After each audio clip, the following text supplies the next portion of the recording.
Having to move 13 times, it really takes a damper on a child because you, well, first of all, you're taken away from your family originally, and it sucks. It really does. And then you go to a foster home, you get a connection with the parents, and then you move. That does a lot to a kid mentally, and it sucks having to move 13 times.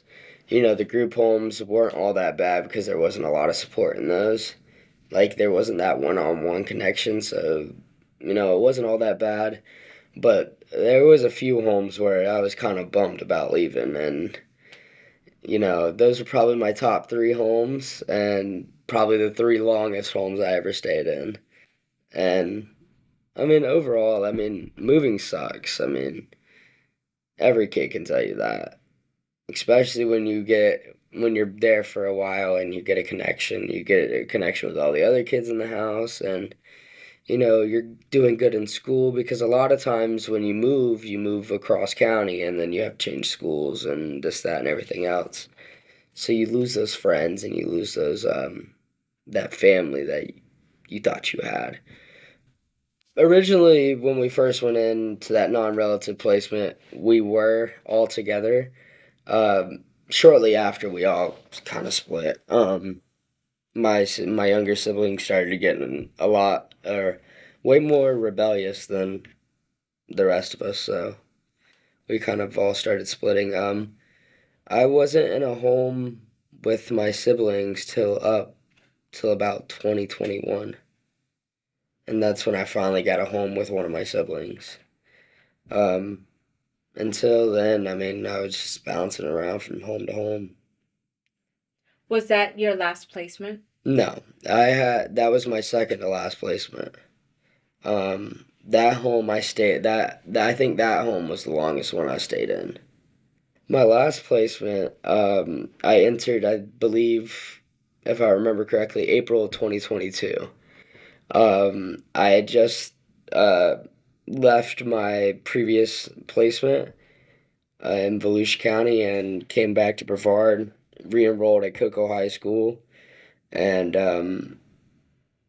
that was my final placement, and that placement was awesome. It was perfect.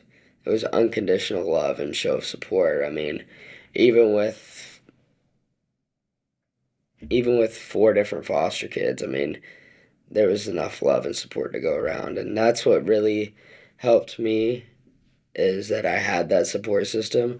Not only did I have it from the foster parents, but I had it from the caseworker, my guardian ad litem. I had it from everybody, and that helped me a lot. Um, it was just an all around great placement to be in. So was that the family that adopted you? Yes, ma'am. So how was that process for you, and what did that mean for you? That meant a lot to me. It meant that I would have a forever family, and it was great. And up until that point, my being adopted was great. I got adopted at a very late age to the point where I was debating whether I would just age out or be adopted. Because when you get to the age of 17 or even right up to 18, being adopted or an aging out, there's pros and cons to it. I, for one, have always wanted a forever family, and I got that.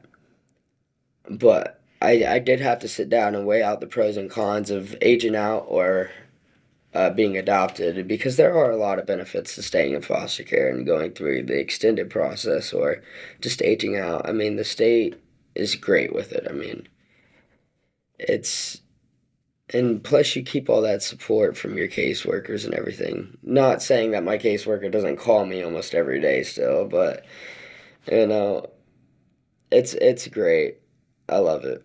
I plan on enlisting in the United States military later this month, and then I will be shipping out mid to late January, early February.